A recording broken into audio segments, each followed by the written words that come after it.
بسم اللہ الرحمن الرحیم۔ السلام علیکم پیارے بچوں، کیسے ہیں آپ؟ یقیناً ٹھیک ہوں گے، تندرست ہوں گے۔ پیارے بچوں، جیسا کہ آپ جانتے ہیں ہم پڑھ رہے ہیں اپنی اردو جماعت سوم، اور اس میں جس سبق کا ہم نے آغاز کر رکھا ہے وہ ہماری درسی کتاب کا تیسرا سبق ہے، اور عنوان ہے اس کا حضرت محمد رسول اللہ خاتم النبیین صلی اللہ علیہ وآلہ وسلم کے اخلاق مبارکہ۔ اپنی درسی کتاب کے تیسرے سبق کو آج ہم چوتھے حصے میں پڑھنے جا رہے ہیں، تو یوں ہمارا آج سبق نمبر 3.4 ہے۔ یعنی اس سبق کو آپ پچھلے 3-4 دن سے مسلسل پڑھ رہے ہیں، اس پہ مختلف مشقیں کر رہے ہیں، مہارتیں سیکھ رہے ہیں۔ تو آپ کے آج کے سبق میں جو حاصل تعلم شامل ہے یا آپ جس کو سیکھیں گے وہ کچھ اس طرح سے ہے کہ انشاءاللہ آج کے سبق کی تکمیل کے بعد آپ اس قابل ہو جائیں گے کہ 1 منٹ میں کم از کم 60 کثیر الاستعمال الفاظ درست طریقے سے پڑھ سکیں۔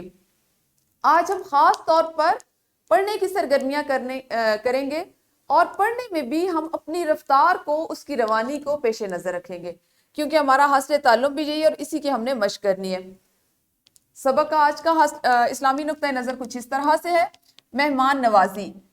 رسول اکرم صلی اللہ علیہ وآلہ وسلم نے ارشاد فرمایا، اپنے مہمان کے ساتھ کھانا کھاؤ، کیونکہ وہ تنہا کھانا کھانے میں شرم محسوس کرتا ہے۔ آپ نے عام طور پہ یہ روایت ہمارے اپنے گھروں میں دیکھی ہوگی، ہمارے گھروں میں یہ روایت عام ہے کہ جب بھی ہمارے گھر میں کوئی مہمان آتا ہے تو ہم اس کی خاطر تواضع میں کوئی کسی طرح کی کوئی کمی نہیں کرتے، بہت خاص انداز میں کرتے ہیں، جس قدر ہو سکتا ہے ہم مہمان کی مہمان نوازی کرتے ہیں۔ یہ سب باتیں بالکل ٹھیک ہیں، اپنی جگہ پہ درست ہیں۔ آپ نے اس بات کو بھی اپنے گھر میں محسوس کیا ہوگا، یا آپ نے کبھی اس بات پہ غور کیا ہوگا کہ جب آپ کے گھر میں کوئی مہمان آتا ہے تو آپ کے امی ابو ان کے ساتھ بیٹھ کے کھانا کھاتے ہیں۔ تو ہمیں آپ نے دیکھا کہ نبی اکرم صلی اللہ علیہ وآلہ وسلم کے ارشاد سے بھی یہ بات ظاہر ہے۔ آپ صلی اللہ علیہ وآلہ وسلم کا یہ فرمان بھی ہے کہ جب آپ کے گھر میں کوئی مہمان آئے تو اس کے ساتھ کھانا کھائیں۔ یہ ضروری نہیں کہ آپ بہت اچھا کھانا بنا کے اس کے سامنے پیش کر دیں اور خود ایک طرف ہو کے بیٹھ جائیں، ایک جانب بیٹھ جائیں۔ اس طرح وہ شرم محسوس کرتا ہے کہ میرا میزبان جو ہے وہ میرے ساتھ کھانا نہیں کھا رہا، یا اس کھانے میں میرے ساتھ شرکت نہیں کر رہا۔ تو آپ بھی اگر آپ اپنے دوستوں کو اپنے گھر میں بلاتے ہیں یا آپ کسی کے گھر میں جاتے ہیں تو کوشش کیا کریں کہ آپ کے میزبان، اور اگر آپ میزبان ہیں تو آپ بھی ساتھ بیٹھ کر کھانا کھایا کریں۔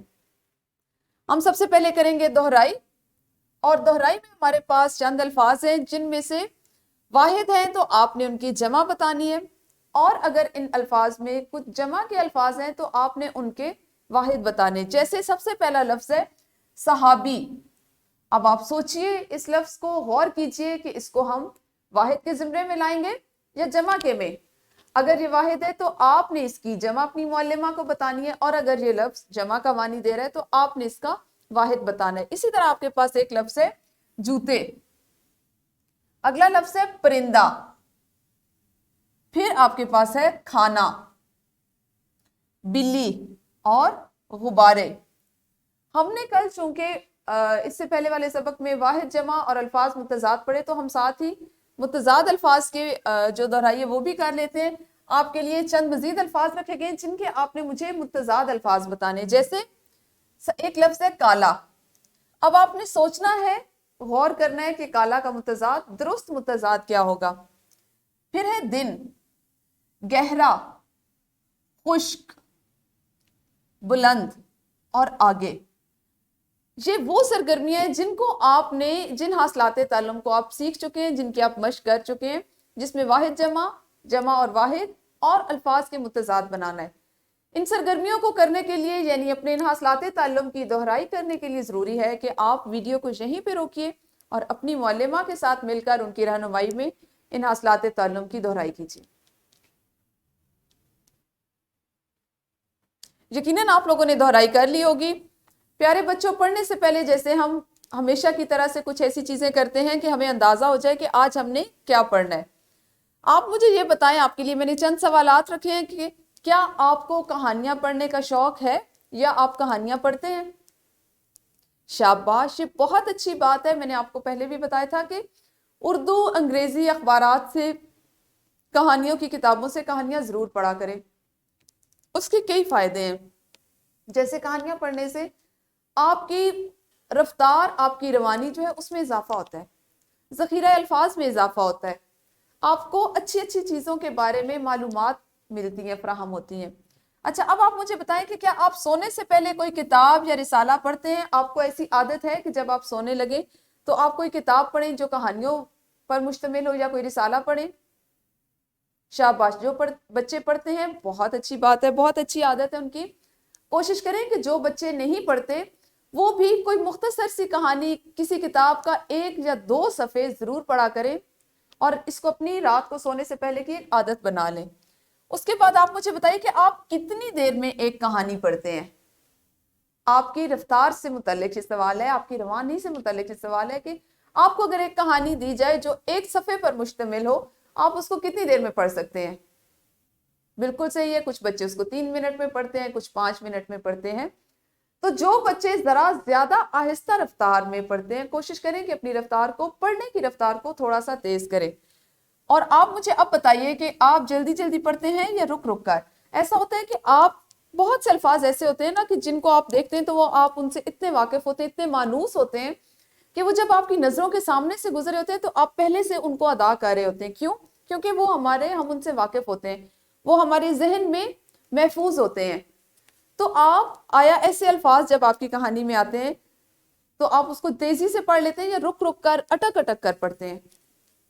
شاباش، آپ سب بچے بہت جلدی جلدی پڑھتے ہیں۔ کیوں؟ کیونکہ آپ کو پڑھنے کا شوق ہے، اور آپ اپنی اردو کی کتاب کے علاوہ دیگر ایسی کتب جو کہانیوں کی ہوتی ہیں، جو رسالے ہوتے ہیں، ان کو بھی پڑھتے ہیں۔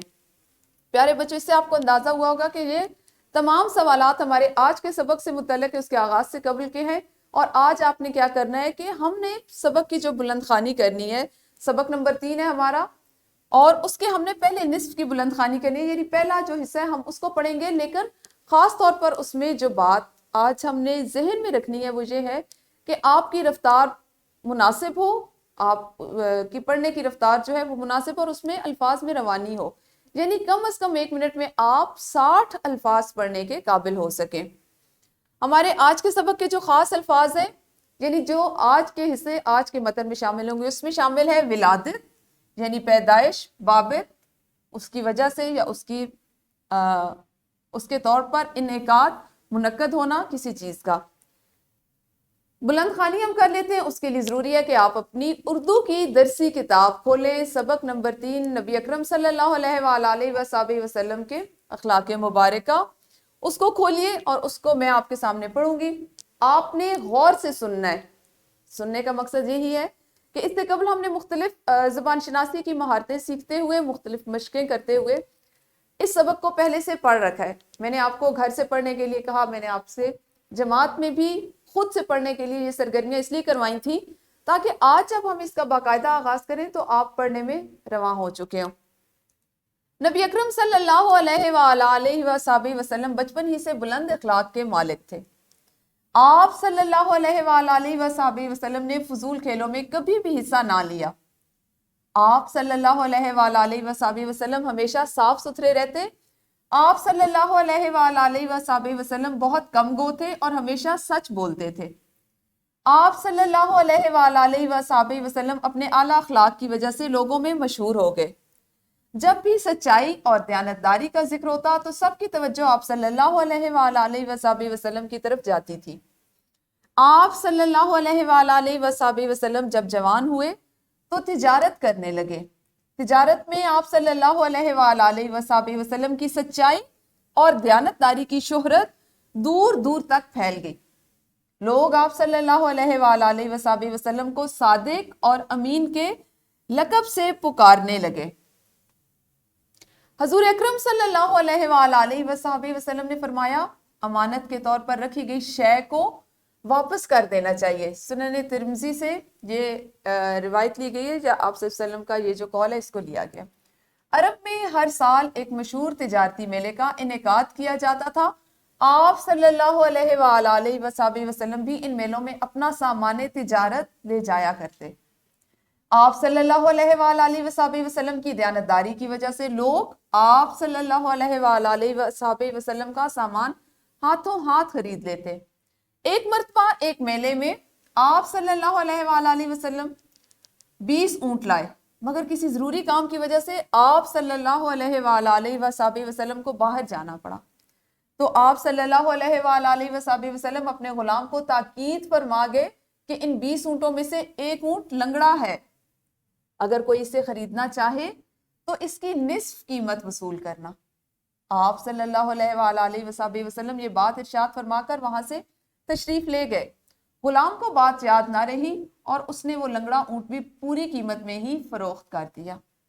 کیا آپ جانتے ہیں آپ صلی اللہ علیہ وآلہ وسلم نے فرمایا جس میں امانت نہیں اس کا کوئی ایمان نہیں۔ تو پیارے بچوں، یہ تھا ہمارے سبق کا وہ ابتدائی حصہ، پہلا نصف، جس کو میں نے آپ کے سامنے پڑھا۔ اب آپ نے کیا کرنا ہے کہ اس میں ایسے خاص الفاظ جیسے انعقاد، اس کا معنی میں نے آپ کو آغاز میں بتایا، منعقد ہونا، کسی چیز کو شے، اسی طرح ایک لفظ ہے جس کا مطلب ہوتا ہے چیز، اور تاکید یعنی کسی چیز کو بہت زور دے کر کہنا، کسی چیز پر خاص طور پر کسی چیز کے لیے، کسی کو کرنے کے لیے، کسی کام کو کرنے کے لیے کہنا نصف، آدھی، اور اسی طرح آپ کے اس صفحے پہ جو الفاظ تھے اس میں ہے کم گو، کم بولنے والے، اور شہرت، مشہوری، کسی بات پہ جس کی وجہ سے آپ مشہور ہو جاتے ہیں، اور ایک لفظ تھا لقب، یہ وہ صفاتی یا وصف کا نام ہوتا ہے جو آپ کی کسی ذاتی خوبی کی وجہ سے لوگوں میں مشہور ہو جاتا ہے۔ اب آپ نے ان کو پڑھ لیا، میں نے آپ کے سامنے اس کی بلند خوانی کر لی۔ آپ ایک انفرادی سرگرمی کریں گے۔ انفرادی سرگرمی اس طرح سے ہے کہ آپ کے لیے ایک اقتباس دیا گیا ہے، آپ نے بتانا ہے کہ آپ صلی اللہ علیہ وآلہ وسلم نے کن کن باتوں کا حکم دیا اور کن کن کاموں سے منع کیا۔ ضروری ہے کہ اس کو کرنے کے لیے آپ اس اقتباس کو مناسب رفتار سے پڑھیں۔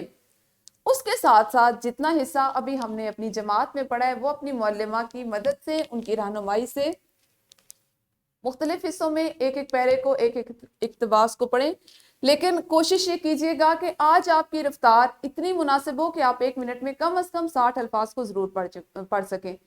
تو یہ سرگرمی آپ نے کرنی ہے، اس اقتباس کو بھی پڑھنا ہے اور کوشش کریں کہ سبق کو بھی پڑھیں۔ اس کے لیے ضروری ہے کہ ہر بچہ اپنے طور پر پڑھے، ویڈیو کو روکیے اور اس سرگرمی کو کیجئے۔ جی، تو یقیناً انفرادی سرگرمی تو آپ لوگوں نے مکمل کر لی ہوگی۔ اب آپ کریں گے ایک گروہی سرگرمی، اور گروہی سرگرمی کچھ اس طرح سے ہے کہ آپ نے دو طلبہ نے مل کر کام کرنا ہے، یعنی جوڑیوں میں کام کرنا ہے۔ پہلے ایک بچہ صفحہ نمبر 44 کو پڑھے گا اور اس کا ساتھی اس کے پڑھنے کا وقت نوٹ کرے گا۔ خاص طور پر یہ سرگرمی آپ جوڑیوں کی صورت میں آج اس لیے کریں گے کہ آپ کا آج مقصد تدریس بھی یہی، آپ کو یہی بات ہم سکھانا چاہ رہے ہیں کہ آپ کے پڑھنے کی رفتار اتنی مناسب ہو جائے کہ آپ 1 منٹ میں کم از کم 60 الفاظ ضرور درست انداز میں، درست تلفظ کے ساتھ، روانی کے ساتھ پڑھ سکیں۔ اور پھر اسی طرح سے آپ نے باری بدلنی ہے، پہلے پہلا ساتھی پڑھے گا اور پھر دوسرا ساتھی۔ اقتباس آپ کے پاس یہ ہے، آپ کا جو صفحہ نمبر 44 ہے اس پہ یہ والا اقتباس ہے، آپ کو دکھایا اس لیے جا رہا ہے تاکہ آپ کو اس کو تلاش کرنے میں آسانی ہو۔ ویڈیو کو روکیے، جوڑیوں میں تقسیم ہوں اور اس سرگرمی کو جلدی سے کیجیے۔ جی، تو یقیناً آپ لوگوں نے اس حصے کی بھی بلند خوانی کر لی ہوگی۔ پیارے بچوں، ہم آج جو چیز سیکھ رہے ہیں وہ ہے بار بار جو پڑھنے کی مشق کر رہے ہیں تاکہ آپ کے پڑھنے کی جو رفتار ہے وہ مناسب ہو سکے۔ اب آپ کریں گے مشق کا سوال نمبر 1 ہے، ہر طالب علم سے باری باری سبق کے بعض حصے پڑھوائیں اور ذیل میں دیے گئے سوالات زبانی پوچھیں۔ سب سے پہلا سوال ہے، آپ صلی اللہ علیہ وآلہ وسلم تجارتی منڈی میں کتنے اونٹ لائے؟ دوسرا سوال ہے، آپ صلی اللہ علیہ وآلہ وسلم کی وجہ شہرت کیا تھی؟ اگلا سوال ہے آپ کے پاس، آپ صلی اللہ علیہ وآلہ وسلم کا بچپن کیسا تھا؟ غلام نے لنگڑا اونٹ پوری قیمت پر کیوں بیچا؟ اس کے بعد ہے، لفظ اخلاق کو جملے میں استعمال کریں۔ کیا آپ جھوٹ سے بچتے ہیں؟ یہ آپ کی ذاتی زندگی سے متعلق ایک سوال ہے۔ اور آپ صلی اللہ علیہ وآلہ وسلم نے امانت کے بارے میں کیا ارشاد فرمایا؟ اور اس سبق سے آپ نے کون سی اچھی عادات سیکھی؟ اب تک جتنا نصف ہم نے پڑھا ہے، آپ نے اس آخری سوال کا جواب اس کے مطابق دینا ہے۔ مشق کا یہ جو سوال ہے اس کو آپ ابھی جماعت میں کریں گے، اور اس کے بعد آپ کے لیے ہے ایک ورک شیٹ بھی آپ کے پاس ہے، ایک اقتباس دیا گیا جس کو پڑھنا ہے آپ نے، اور اس میں جو اس کے ساتھ سوالوں کے جواب دیے گئے آپ نے ان کو مکمل کرنا ہے، ان کو بھی حل کرنا ہے۔ بات پھر وہی آ گئی کہ آپ کے یہاں پہ بھی جو اقتباس دیا گیا وہ اس لیے پڑھنے کے لیے دیا گیا ہے تاکہ آپ کی پڑھنے کی رفتار جو ہے وہ مناسب ہو سکے. اس کے بعد آپ کریں گے گھر کا کام. کوشش کریں کہ ورک شیٹ کو اپنی جماعت میں ہی مکمل کر لیں. اگر اب مناسب وقت نہیں تو اس کو آپ اپنے گھر کے کام میں شامل کر سکتے ہیں. گھر سے آپ سوال نمبر 5 سبق کے تناظر میں درج ذیل سوالات کے مختصر جوابات لکھیں. جزو نمبر 2 اور جزو نمبر 3 آپ صلی اللہ علیہ وآلہ وسلم نے ایک اونٹ کی قیمت کم لینے کا کیوں فرمایا؟ اور آپ صلی اللہ علیہ وآلہ وسلم کو صادق اور امین کا لقب کس وجہ سے ملا؟ ان دونوں سوالات کے جوابات آپ نے گھر سے لکھ کے لانے ہیں. یہ ہمارا آج کا کام تھا جس میں آپ نے تیسرے سبق کا پہلا حصہ جو ہے اس کی بلند خوانی کی. آج ہم نے پڑھنے کی مشق زیادہ کی کیونکہ ہمارا آج کا مقصد تدریس بھی یہی تھا. کل اسی سبق کے اگلے حصے کے ساتھ پھر ملیں گے. اس وقت تک اپنا خیال رکھیے. اللہ حافظ. شکریہ.